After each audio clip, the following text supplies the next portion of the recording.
Satu hal yang ku pinta, menikmati bait-Mu Tuhan. Satu hal yang ku rindu, berdiam di dalam rumah-Mu. Satu hal yang ku pinta,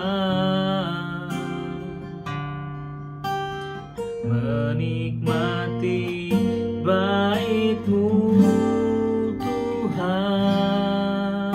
Lebih baik satu hari di pelataran-Mu daripada 1000 hari di tempat lain.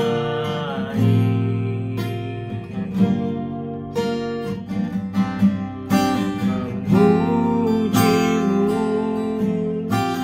menyembah-Mu, Kau Allah yang hidup, dan menikmati semua kemurahan-Mu.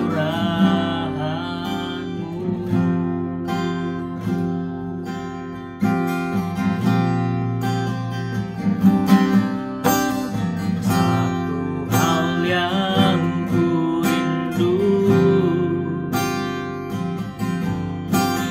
berdiam di dalam rumah-Mu.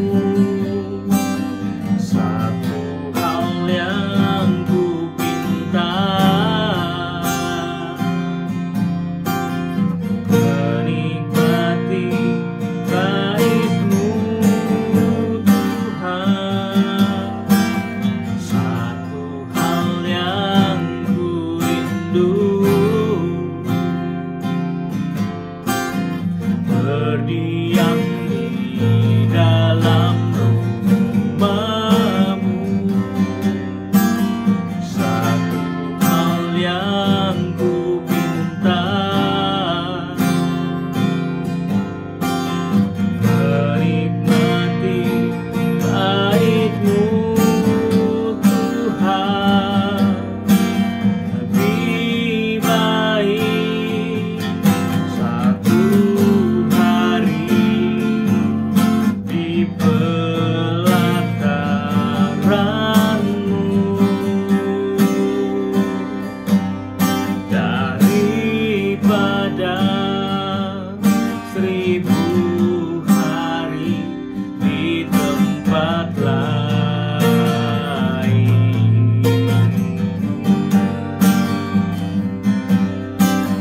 Memuji-Mu, menyembah-Mu, Kau Allah yang hidup, dan menikmati semua kemurahan-Mu.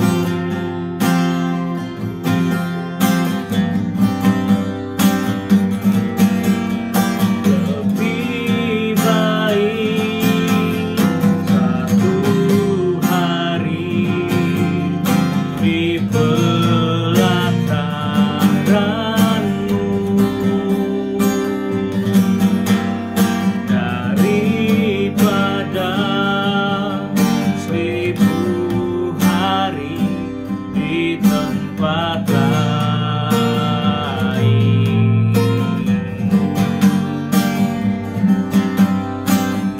Memuji-Mu, menyembah-Mu, Kau Allah yang hidup, dan menikmati semua kemurahan-Mu.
kasih Tuhan, terima kasih. Terima kasih buat kasih setiamu Tuhan. Terima kasih buat cintamu Tuhan atas hidup kami Tuhan.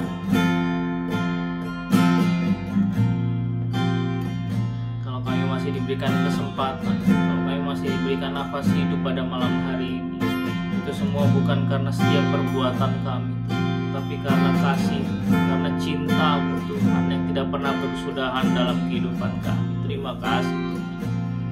Malam hari ini Tuhan, kami akan mendengarkan firman, kami akan mendengarkan isi hati-Mu Tuhan. Kau pakai lidah mulut hamba-Mu ini Tuhan untuk menyampaikan firman-Mu Tuhan. Biar setiap perkataan yang keluar dari mulut lidah hamba-Mu ini adalah isi hati-Mu sendiri Bapa. Hamba-Mu ini hanya alat Tuhan. Hamba-Mu ini hanya alat Tuhan. Engkau berbicara atas setiap daripada kami, pribadi lepas pribadi Tuhan. Setiap kami, di tempat kami masing-masing Tuhan, kami boleh mendengarkan firman-Mu Tuhan. Kami boleh terfokus hanya kepada firman-Mu Tuhan. Ajarkan kami untuk berdiam diri Tuhan. Untuk berdiam diri, memberikan waktu kami untuk fokus Tuhan hanya kepada firman-Mu Tuhan Yesus. Karena firman-Mu itu tidak pernah berubah, tapi tetap selalu mengubahkan kehidupan kami. Terima kasih Bapa. Ini kami anak-anak-Mu dan kami siap untuk mendengarkan firman-Mu. Di dalam nama Tuhan Yesus Kristus kami berdoa. Haleluya. Amin. Iya, shalom, selamat malam untuk Bapak Ibu Saudara sekalian yang ada di tempat Bapak Ibu Saudara sekalian masing-masing. Ya, pada malam hari ini saya diberikan kesempatan untuk kembali menyampaikan firman Tuhan pada ibadah tengah minggu di tanggal 20 September pada hari ini ya, saudara-saudara sekalian. Saya mengambil tema semakin mengenalnya, semakin mengasihinya. Ya. Saya yakin kita semua masih menikmati kasih karunia Tuhan dalam hidup kita masing-masing saat ini.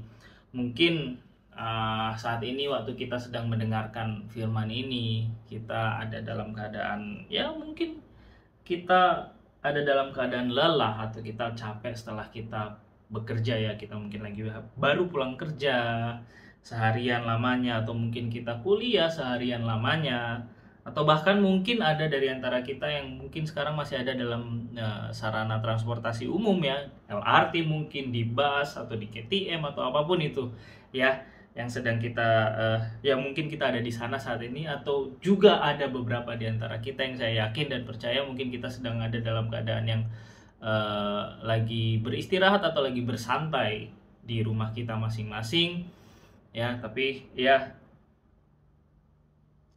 dalam segala keadaan kita pun saya percaya bahwa ketika setiap daripada kita, Bapak Ibu Saudara sekalian, yang memilih untuk memberikan waktu, memberikan perhatian kepada firman Tuhan pada malam hari ini, saya yakin itu semua adalah bukti bahwa bahwa kita semua mengasihi Tuhan. Ya, bahwa kita mengasihi Tuhan sehingga Anda berusaha atau dengan sengaja itu memberikan waktu untuk mendengarkan firman Tuhan ya. Nah, jadi tanpa terasa kita sudah ada pada hari Rabu ketiga di bulan September. Kalau Rabu pertama kita belajar dari kasih Yesus yang mengubahkan kehidupan Zakheus, orang yang dipandang hina, tapi perubahan tidak datang hanya kepada orang-orang yang orang-orang saleh saja, tapi perubahan terjadi kepada bahkan orang-orang yang tidak dianggap sama sekali sama dunia. Perubahan boleh terjadi kepada mereka. Kita belajar dari Zakheus, dan pada Rabu kedua kita diingatkan kembali bahwa kasih Yesus membawa kita kepada perjumpaan, pengenalan dan pengalaman pribadi bersama dengan Yesus. Dan itu merupakan titik balik dari perubahan kita ke arah yang lebih baik pastinya ya. Dan jadi hari ini seperti yang tadi saya sampaikan di awal, yaitu saya mengambil tema tentang semakin mengenalnya, semakin mengasihinya. Mari sama-sama kita buka dari Matius 19 ayat 20 dan 21. Matius 19 ayat yang ke-21 dan 22 ya. Matius 19 ayat yang ke-21 dan 22. Demikian bunyi firman Tuhan. Kata Yesus kepadanya, "Jikalau engkau hendak sempurna, pergilah jualah segala milikmu dan berikanlah itu kepada orang-orang miskin. maka engkau akan beroleh harta di sorga. Kemudian datanglah kemari dan ikutlah aku. Ketika orang muda itu mendengar perkataan itu, pergilah ia dengan sedih sebab banyak hartanya. Sekali lagi saya ulang, Matius 19 ayat 21 dan 22. Kata Yesus kepadanya, jikalau engkau hendak sempurna, pergilah, jualah segala milikmu dan berikanlah itu kepada orang-orang miskin, maka engkau akan beroleh harta di sorga. Kemudian datanglah kemari dan ikutlah aku. Ketika orang muda itu mendengar perkataan itu, pergilah ia dengan sedih sebab banyak hartanya. Pada ibadah raya minggu kedua, sempat saya sampaikan satu poin mengenai falling in love with Jesus atau jatuh cinta kepada Yesus. Ada lagu di Indonesia mengatakan jatuh cinta berjuta rasanya katanya, ya. Karena kenapa lagu itu disampaikan, liriknya menyampaikan hal seperti itu, saya yakin bahwa karena orang yang sedang jatuh cinta itu merasakan berbagai rasa, ya, perasaan yang banyak gitu. Saya mau katakan gini, orang yang sedang jatuh cinta akan rela berkorban demi orang yang ia cintai. Bahkan dikatakan ada sajak atau puisi yang sering sekali kita mendengarnya, mungkin dikatakan gunung akan kudaki, lautan ku seberangi, hanya untuk bertemu sang pujaan hati. Aduh, memang seperti itu ya, kalau orang jatuh cinta apapun juga dia akan terjang gitu. Kita bahkan mampu untuk melakukan hal-hal yang sangat sulit untuk kita lakukan karena kita ingin menyenangkan orang yang kita cintai atau orang yang kita kasihi. Kita mampu melakukan itu semua karena apa? Saya yakin itu semua karena kita punya motivasi yang dimana kita ingin menyenangkan orang yang kita kasihi. Kita ingin menyenangkan orang yang kita sayang atau ingin menyenangkan orang yang kita cintai, ya. Dan itu semua adalah motivasi yang kita ingin capai, yaitu kesenangan atau kegembiraan orang yang kita cintai. Nah, bahkan saya mau katakan gini, bahkan tidak perlu pikir panjang atau tidak perlu berpikir sampai 2 kali, 3 kali, 4 kali untuk mengeksekusi setiap hal-hal tersebut. Untuk menyenangkan hati pasangan kita, untuk menyenangkan hati orang yang kita cintai, kita nggak perlu berpikir panjang, lakukan, just do it, kata Nike seperti itu ya. Nah, pertanyaannya, seberapa besar cinta kita kepada Yesus? Wow, kalau tadi kita sudah melihat analoginya tentang bagaimana seseorang dapat mencintai orang lain, dan ketika ketika seseorang mencintai orang lain, mencintai pasangannya, dia mampu untuk melakukan banyak hal. Nah, bagaimana kalau cinta yang kita tujukan kepada orang lain itu, apakah itu juga hal yang sama akan kita lakukan ketika kita menunjukkan cinta itu kepada Tuhan? Nah, itu pertanyaan yang sangat, saya mau katakan, adalah pertanyaan yang harus kita jawab, pertanyaan yang penting untuk kita jawab masing-masing. Seberapa besar cinta kita kepada Yesus?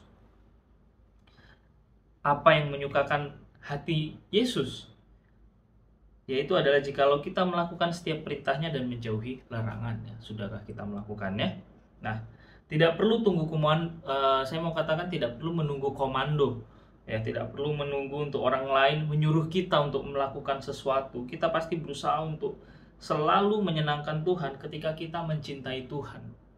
Ketika kita mencintai Tuhan dengan segenap hidup kita, kita nggak perlu tunggu sampai Pastor Daud mungkin untuk bilang, hey, ayo saat teduh, hey, ayo kita menyembah lebih lagi, atau ayo kita baca firman. Seperti kita nggak perlu menunggu arahan, atau kita nggak perlu menunggu komando untuk kita melakukan sesuatu yang menyenangkan hati seseorang yang kita cintai, ya.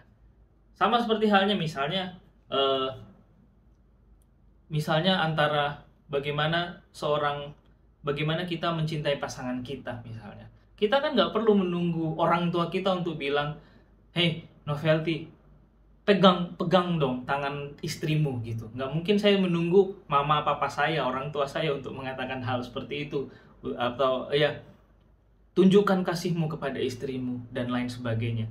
Nah, yang saya mau katakan gini, apakah kita juga melakukan hal yang sama kepada Yesus. Tanpa komando, tanpa arahan, tanpa ajakan, tanpa suruhan, kita sudah melakukannya kah kepada Yesus?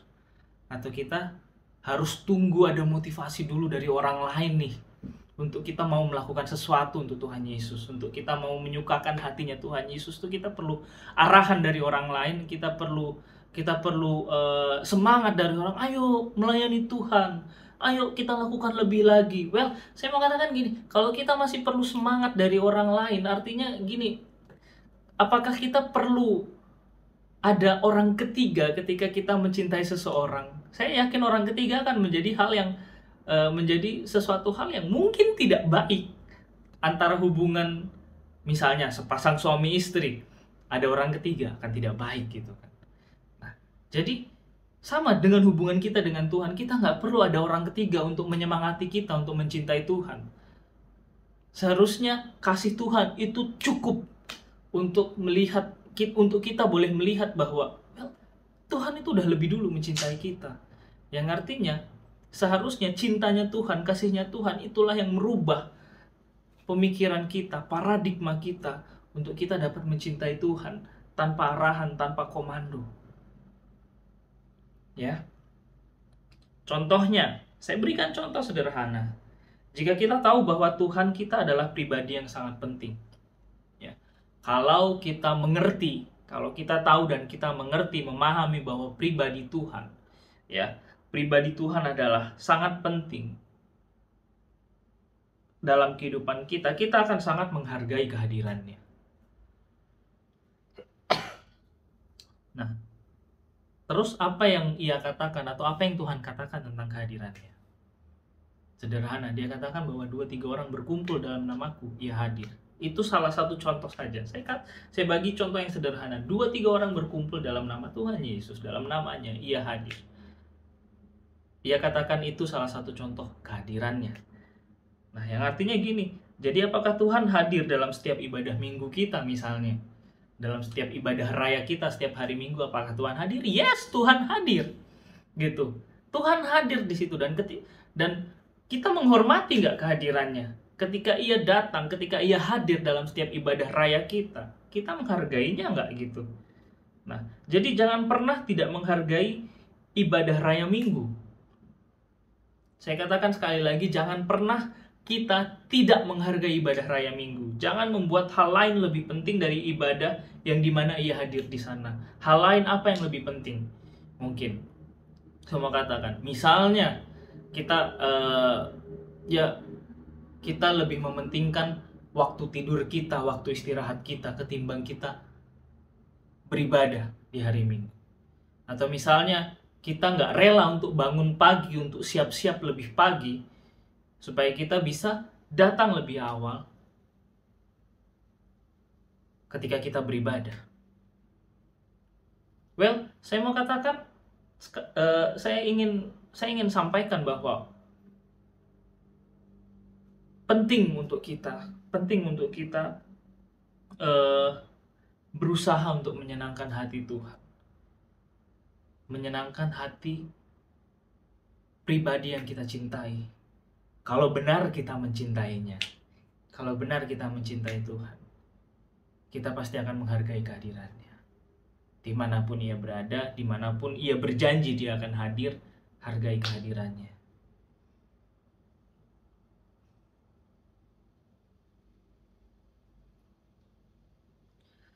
Ketika kita mencintai seseorang, apalagi pas lagi, kalau dalam bahasa anak-anak muda mungkin bilang ketika kita lagi bucin-bucinnya gitu. Ya, ketika kita lagi bucin-bucinnya, kita seperti tidak mau pisah dari orang yang kita cintai. Kita nggak mau pisah, kita nggak mau kalau dalam batas waktu tertentu misalnya kita tidak mendengar suaranya, atau mungkin kita tidak melihat wajahnya, atau mungkin kita tidak mendapatkan kabar dari dia gitu, dari orang yang kita cintai dalam beberapa waktu tertentu, apa yang terjadi? Kangen atau rindu gitu. Kalau bahasa ada lagu dunia mengatakan rindu serindu-rindunya. Nah, itu lagu lama, lagu lawas katanya. Karena saya ingat karena papa saya sering menyanyikannya. Ya. Nah, jadi di balik itu semua kangen atau rasa rindu itu sendiri, pernahkah kita merasakan rindu atau kangen untuk bisa ngobrol sama Tuhan? Untuk kita bisa terus ada dalam berdiam dalam hadiratnya, untuk bisa mengenal lebih dalam tentang pribadinya. Pernahkah kita merasakan rasa rindu itu? Pernahkah kita merasakan kangen itu? Apakah rasa rindu itu hanya berlaku di hari Minggu saja? Apakah kita kangen hanya hari Minggu saja, atau setiap hari kita rindu, kita kangen untuk kita berkomunikasi dengan Yesus, untuk kita berkomunikasi dengan Tuhan kita, dengan Bapa kita, untuk kita menyenangkan Dia di hari-harinya kita melalui setiap perbuatan kita? Apakah kita melakukannya dalam kehidupan kita? Yang saya mau katakan, hanya Bapak, Ibu, Saudara sekalian yang tahu jawabannya.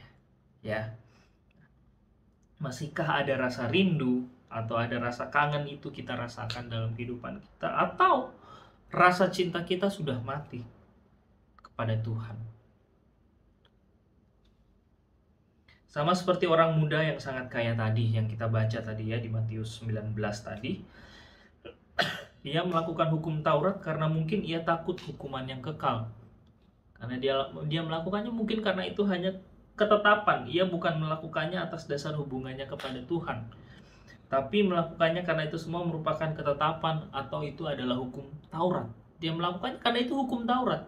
Itu undang-undang, mungkin undang-undang dasar, atau mungkin ya hukum-hukum yang ditetapkan oleh bangsa Yahudi pada saat itu. Kalau mereka menganut paham Yahudi, itu adalah hukum yang mereka harus lakukan, ketetapan. Bukan karena dasar hubungan gitu.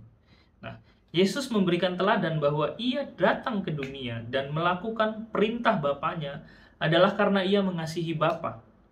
Ya, ada hubungan yang tidak terpisahkan antara Bapa dan Anak di sini, antara Yesus dan Bapanya. Yesus telah melakukan itu semua. Yesus tidak melakukan itu semua karena itu merupakan perintah dari Bapanya. Ya, Yesus bukan melakukan itu semua bukan karena itu perintah atau karena itu hukum atau mandat, bukan.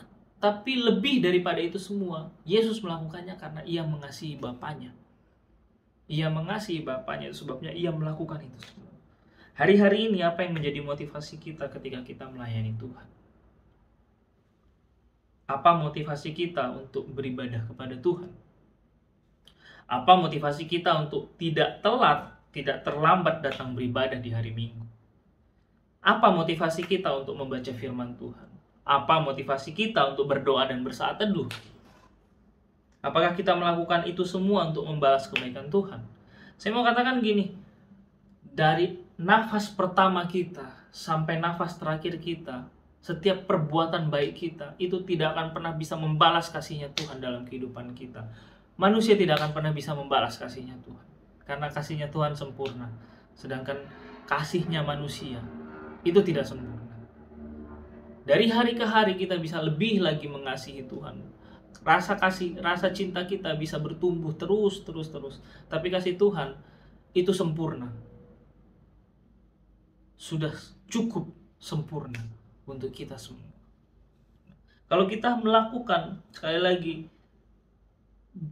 apakah kita melakukan itu semua untuk membalas kebaikan Tuhan? Sekali lagi, bukan itu motivasinya yang benar.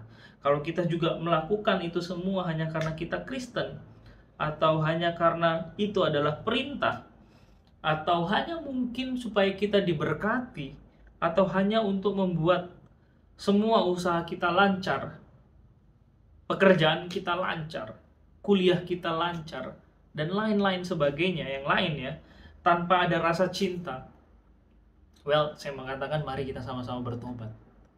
Mari Bapak Ibu Saudara sekalian, mari sama-sama kita bertobat. Kalau kita melakukan itu semua yang saya katakan tadi di atas, tanpa rasa cinta kepada Tuhan, berarti kasih Tuhan belum mengubahkan kehidupan kita. Kasih Tuhan yang kita rasakan itu belum cukup menyentuh sehingga kita mau untuk mencintai Tuhan. Kita tidak pernah merasakan jatuh cinta kepada Tuhan. Jadi jangan kenal Tuhan hanya karena kata orang. Itu sebabnya apa yang disampaikan oleh Ibu Aileen, istri saya di hari Rabu yang lalu, perjumpaan pribadi, pengenalan pribadi dengan Tuhan, itu yang mengubahkan kita. Kalau kita belum punya pengalaman pribadi, saya mau katakan mari sama-sama berdoa dari tempat kita masing-masing, minta pengalaman pribadi dengan Tuhan. Tapi ketika Tuhan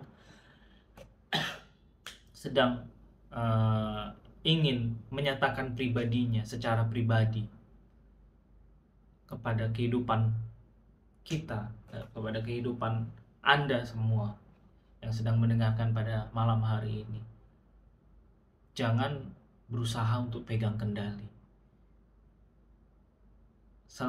Sering sekali saya menganalogikan kalau misalnya kita ada di mobil dan kita bilang kita menyerahkan setir atau kita menyerahkan kendalinya kepada Tuhan. Biarkan Tuhan yang membawa, biarkan Tuhan yang memegang setirnya. Dan jangan ketika Tuhan sudah menyetir, kita ambil setirnya, Tuhan gak mau, aku mau belok kiri. Padahal Tuhan mau bawa kita ke kanan, misalnya seperti itu. Well, jangan jadi pribadi yang keras kepala.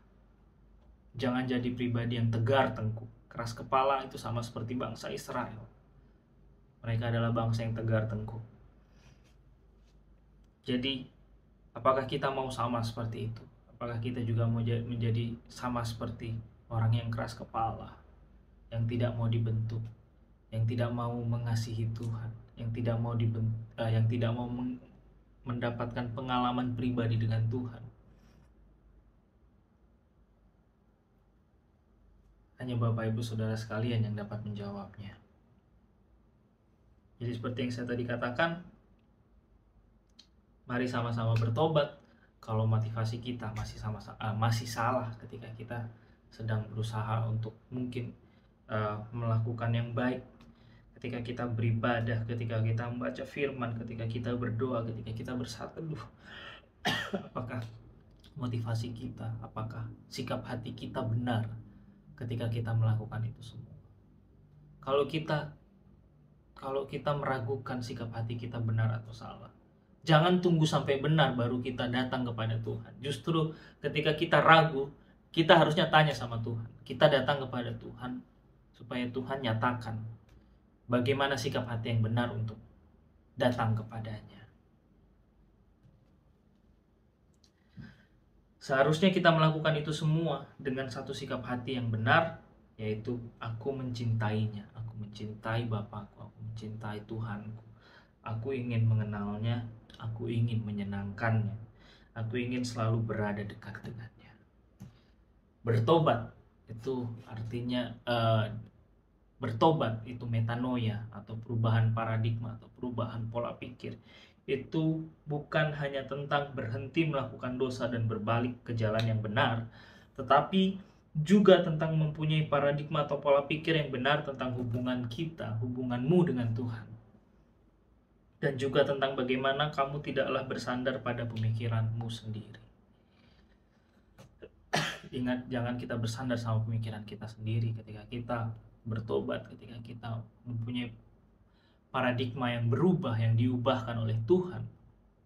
Seharusnya kita melihat dari sudut pandang Tuhan. Bagaimana Tuhan melakukan sesuatu.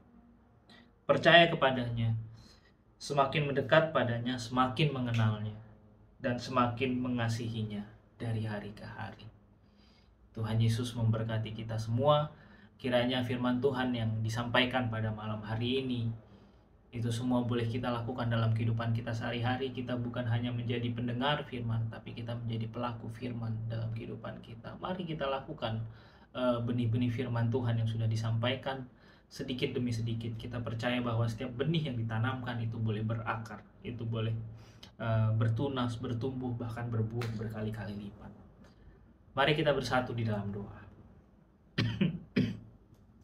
Kami mengucap syukur Tuhan pada malam hari ini, kalau kami boleh diingatkan kembali Tuhan, untuk kami lebih lagi lebih dalam lagi mengenal-Mu, dan lebih dalam lagi kami mengasihi-Mu Tuhan.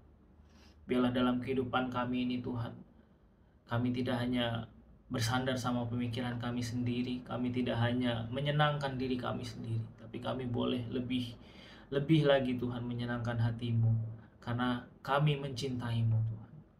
Kami ingin Tuhan kasih kami, cinta kami boleh bertumbuh dari hari ke hari Tuhan. Semakin dalam kami mengenal-Mu, semakin kami mencintai Engkau, semakin kami ingin menyenangkan-Mu Tuhan.